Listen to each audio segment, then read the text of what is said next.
warahmatullahi wabarakatuh. Kami dari kelompok 4 Bahasa Indonesia ingin menjelaskan tentang kalimat dan kalimat efektif dalam penjelasan. Perkenalkan, nama saya Ali Hapsi dengan nomor NIM 44250633. Maka nama saya Pramadi Wiranata Kusuma dengan NIM 44250542. Saya Rashid Naflan Siswanto dengan NIM 44250681 dari kelompok 4. Saya di sini akan menjelaskan bagian A. Kalimat. Dalam penulisan ilmiah, keakuratan dan ketepatan bahasa sangat krusial. Kalimat bukan hanya rangkaian kata, melainkan struktur gramatikal yang menopang makna logis dan laras bahasa ilmiah. Definisi kalimat yaitu suatu ujaran yang didahului dan diikuti oleh kesenyapan, memiliki intonasi final dan secara aktual atau potensial terdiri dari klausa. Adapun struktur dari kalimat, satuan bahasa yang berdiri sendiri, menyatakan makna yang lengkap dan memiliki intonasi final atau tanda baca akhir. Perbedaan kalimat dan klausa. Kalimat menyatakan makna lengkap dan berdiri sendiri. Contoh kalimat, saya bekerja. Contoh kalimat majemuk, saya bekerja tetapi dia duduk-duduk saja. Sedangkan klausa adalah gabungan minimal dan merupakan bagian dari kalimat majemuk. Contohnya bunga itu layu atau karena kamu tidak menyiramnya. B. Jenis-jenis kalimat berdasarkan jumlah klausa. 1. Kalimat tunggal, hanya memiliki satu pola kalimat atau satu klausa. Ini adalah inti dari gagasan sederhana. Dia seorang dokter, dia sangat cantik, dia tidur, rumahnya 8 buah. 2. Kalimat majemuk, memiliki pola lebih dari satu, dua klausa atau lebih, digunakan untuk menyampaikan hubungan antara gagasan. Jenis kalimat majemuk adalah kalimat majemuk setara, kalimat majemuk bertingkat. Kalimat majemuk setara dibentuk dari dua klausa yang kedudukannya sederajat. Keduanya dapat berdiri sendiri sebagai kalimat tunggal, dihubungkan oleh konjungsi setara. Contoh, mahasiswanya kaya tetapi ia sendiri miskin. Kalimat majemuk bertingkat dibentuk dari klausa inti atau kalimat induk kalimat dan klausa bawahan atau anak kalimat yang kedudukannya tidak sederajat, dihubungkan oleh konjungsi bertingkat. Contohnya, ketika dia datang, kami pergi ke rumah nenek. Jenis kalimat berdasarkan fungsi atau makna.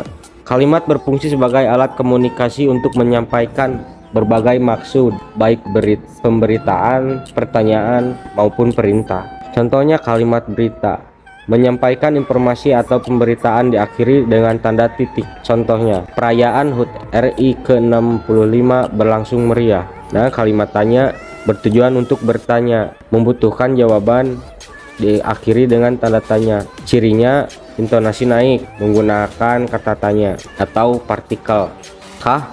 Bukan. Dan kalimat perintah, menyuruh, melarang, atau mengajak seorang melakukan tindakan, diakhiri dengan tanda seru, memiliki ciri intonasi memerintah, tanggapan berupa tindakan. Kalimat perintah dapat berupa permintaan atau coba tuliskan, ajakan, yuk kita jalan, atau larangan, jangan merokok. Jenis kalimat lainnya, kalimat seru, mengungkapkan perasaan emosi yang kuat atau rasa kagum, diakhiri tanda seru. Contoh, rajinnya anak tadi. Kalimat tak lengkap, unsur kalimat dihilangkan karena konteks sudah dipahami. Contoh, 35.000. Implikasinya Anda harus membayar 35.000 rupiah. Kalimat lengkap, memiliki unsur-unsur berbentuk kalimat yang lengkap. Contohnya, ayah membaca koran. Berdasarkan susunan subjek, predikat, kalimat inversi, predikat mendahului subjek, digunakan untuk penekanan. Contoh, menangis pacarku kemarin. Kalimat versi, susunan normal, subjek mendahului predikat. Contoh, televisi itu dimatikan. Selanjutnya bagian C akan dijelaskan oleh Ali. Selanjutnya C, konsep kalimat efektif. Kalimat efektif adalah kalimat yang disusun dengan jelas, mudah dipahami, dan mewakili gagasan penulis secara tepat, sehingga dimengerti pembaca sebagaimana dimaksudkan. Ini sangat penting dalam konteks penulisan akademis. Intinya, kalimat efektif itu adalah kalimat yang tidak bertele-tele, to the point, Pokoknya langsung intinya. Selanjutnya D, syarat dan fungsi kalimat efektif. Dalam kalimat efektif itu harus ada beberapa syarat yang dipenuhi, yaitu yang pertama S, subjek, yaitu pelaku atau tokoh utamanya alias orangnya. Terus yang kedua P, predikat alias kata kerja. O, objek alias benda yang dimaksudkan atau kegiatan yang dimaksudkan. Terus pelengkap SPOK, keterangan, yaitu kalimat tambahan untuk menjelaskan tentang kegiatan yang sedang dilakukan, atau juga bisa dibilang sebagai tempatnya lah. Jadi intinya dalam kalimat efektif itu harus bersifat informatif dengan penjelasan yang mudah dipahami. Sebagai contoh, Budi bermain bola. Kata Budi bermain bola itu sendiri sudah mencangkup kegiatan apa yang dilakukan oleh Budi. Budi bermain bola artinya Budi sedang bermain bola, nggak basa-basi bertele-tele, informasinya langsung to the point.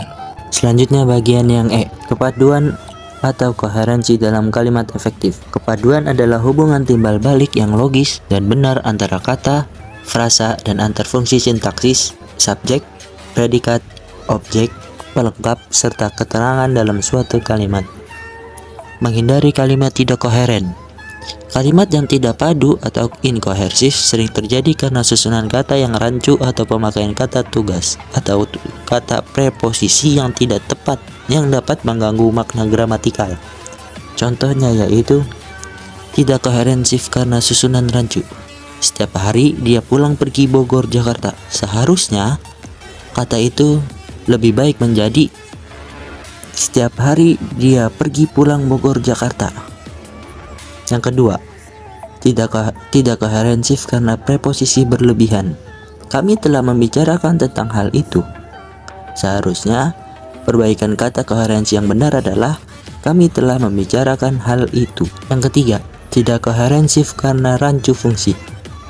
Kepada setiap pengemudi mobil harus memiliki SIM. Subjek ini tidak jelas. Seharusnya perbaikan kata koherensif yang benar adalah setiap pengemudi mobil harus memiliki SIM. Subjek itu jelas. Terima kasih atas perhatiannya. Kurang lebihnya mohon maaf. Wassalamualaikum warahmatullahi wabarakatuh. Malam sendiri, tiap malam ku sepi.